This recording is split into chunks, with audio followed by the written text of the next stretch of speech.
the good and the negative from one week to make yourself better the following week? Yeah, for me, it's you're real with yourself. You understand where you're at as a quarterback, how you played, and it doesn't matter if you play good or bad. Like you can't, I don't think, take really any of that with you the next week. It's a new game, it's a new scheme, it's a new environment. Everything about it is new. So it's almost like you got to clean the slate, learn from the mistakes, build off of the good things that you've done. But it's going to be it's a new game. So that's the mental battle that I feel like all the NFL quarterbacks go through, and I think that's where the great ones really separate themselves from the others. So yeah, that's how I look at it. Brock, when you watch the Green Bay film and you were critiquing yourself, what didn't you like about the way you played in the first part of the game?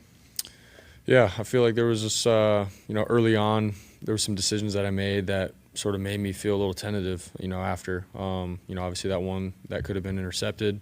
And it's like, go through your reads and take the checkdowns when the defense presents itself the way it does, and build off that rather than trying to search for the play and look for the big play, and then when it's not there, not having confidence in our checkdowns and stuff. So that's something that I have to be better at. That's what I needed to do at the end of the game. I feel like we got to that point, and I started doing that better, and we were able to move the ball. So that's something that I learned for sure.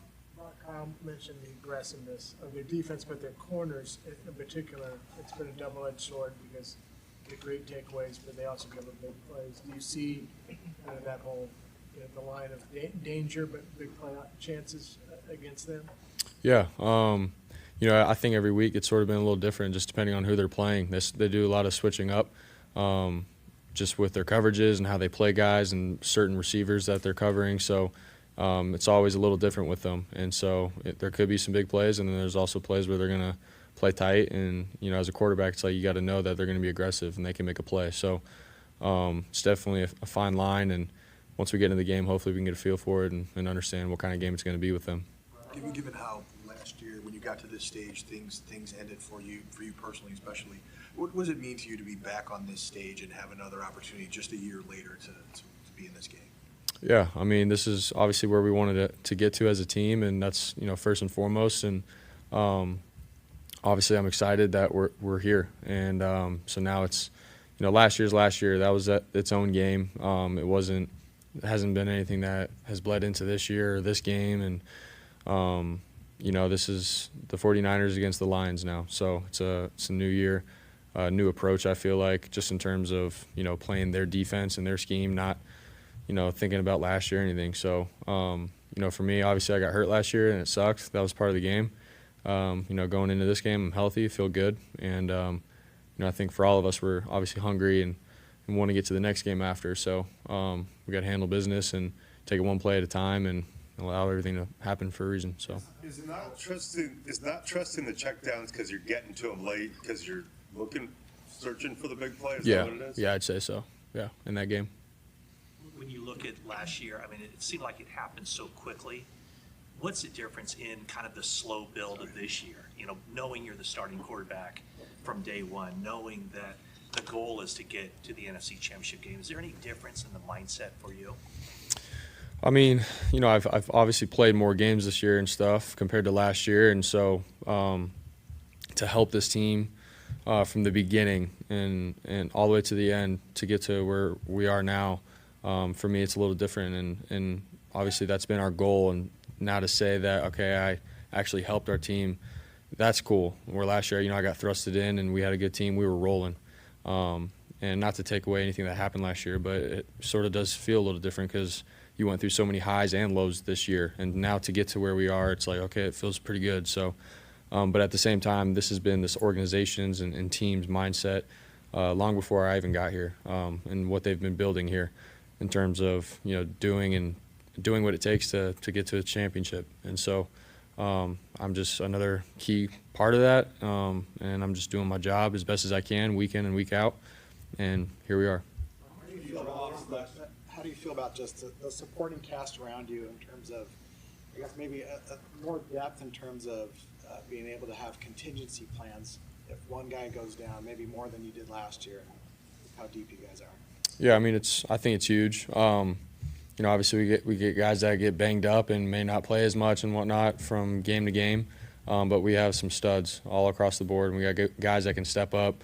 Juwan Jennings, Ray McLeod, like you got guys that can come in and do the job really well. So that's something that's cool about our team and what this organization has done. You know, obviously they get guys that are willing to step in and continue to keep this thing going, and we've shown that, I feel like, throughout the years. And so you know, obviously the teams have to scheme to stop certain guys, and I think at the end of the day they end up having to just play their way of football rather than focusing so much on one certain guy, because we have 5, 6, 7, you know, guys that they have to worry about. So that's the cool part, and I mean, it's the team that we got. So What do you think is the key just to win on Sunday? man, I feel like just for us on offense, you know, we got to obviously put up points. They have a good offense. We respect their defense a lot and what they do. They've had a lot of success this year, and obviously the last couple of games they've been playing really well. So for us, it's, you know, don't turn the ball over, put up some points like we have this year. Let our defense do their thing, and you know, try to win the momentum throughout the game. I feel like this game's going to come down to momentum, and whoever has that, I think, has a good chance of winning the whole thing. What happened on the Ray missed game, and this year at home with the faithful on your back, do you feel like that creates a big difference in the atmosphere going into this NFC Championship? Yeah, I think, you know, just the game that this is going to be, it's an NFC Championship, two really good teams, and then obviously just the Bay Area and the faithful in general. We want this game bad, you know, and they've obviously been hoping, you know, to have another championship come in this organization. Last couple times we've been in the Super Bowl, we've fallen short, so now we get a shot at it again. So to play at home in the NFC Championship, it's gonna be sweet. the Ray missed assignment. Have Debo out there. One more time. How important is it for you and what you guys do as an offense to hopefully have Debo out there? Yeah, it's huge. Obviously, I think he's probably the best playmaker in this league. You know, you get the ball in his hands, he can do whatever he wants. Makes guys miss, breaks tackles. He's strong, he's tough, he's got grit, and we all feed off it. So Debo definitely gives us some juice and energy and momentum on our offense. And I mean, if he's not playing, obviously that's tough on us, but we'll have guys to be able to play as well that can create that as well. So, but yeah, if you're asking me, we'd love for Debo to play. On the Ray, looked like a missed assignment. It looked like you said, you know, what are you doing? It looked like you guys had some harsh words, and then you guys were on the sideline talking about it. What happened exactly on that play, and what was the breakdown there?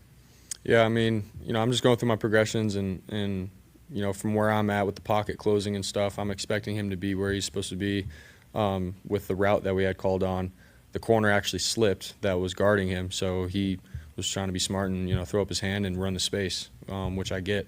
And so in the moment, I was like, man, you just got to be where you got to be, where I'm expecting you to be. But I totally understand what you're doing. You know, if a guy falls, there's a big play to be made out there. So we had talked about it, and then we ended up on good terms, and moving forward, we know what to expect out of each other and stuff. And when we're in that moment again. So it's just communication. We're competitors in the heat of battle. Things like that happen, and we needed that, you know, in that moment in the game. So that third down. So I had a little frustration come out and stuff, but it's nothing but love. I totally trust and respect Ray and what he's done, and we're going to get better from it. All right, thank you guys. Thanks, guys.